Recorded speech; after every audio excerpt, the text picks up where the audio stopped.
The outcome of tonight's primary races in our state setting the stage for, of course, the general election in November. The bigger picture, the impact and the congressional midterms will have on the balance of power in Congress. And joining us now with more on that, former White House and congressional insider Linda Schatt. Linda, good to see you. Tennessee's new district lines drawn to help the GOP pick up another seat.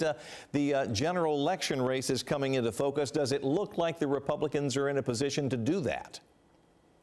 To actually keep their majority in Congress is the question, right? Yes. And Tennessee was really a kind of ground zero for the redistricting race that happened after the Supreme Court decision that weakened the Voting Rights Act and allowed our state legislature to break up, as you mentioned earlier, the one remaining Democratic district in Memphis and West Tennessee.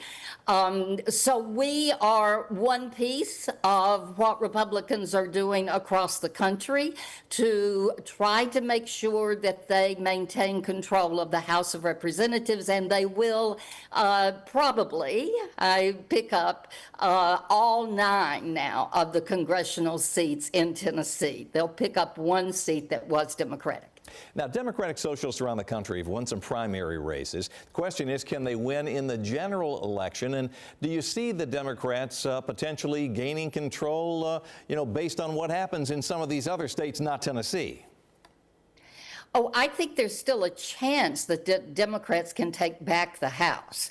I do think, however, that there is, in many ways, there are problems for Democrats being handed to the Republicans on a silver platter.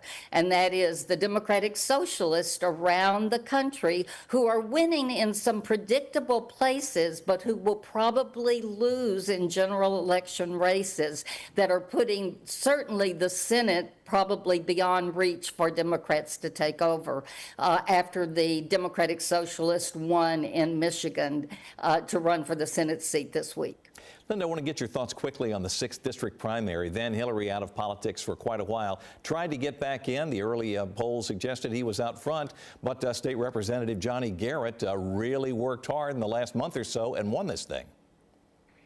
Yeah, I think there's, I don't know all the details of that district, but I think one of the important things to consider is that it's not necessarily a great time to be either a former elected official or an incumbent in some of these races. I think the interesting race, if I may jump to one, is the Ogles race, and that is, I think it showed that given an alternative to a scandal-ridden candidate, even if he is endorsed by Donald Trump, voters will go with the alternative. It's certainly mighty interesting, and that was the other big one to watch. Former White House and U.S. Senate insider Linda Schatt, always good to see you. Thank you for sharing your thoughts. Thank you for having me. As we continue our election coverage tonight, we'll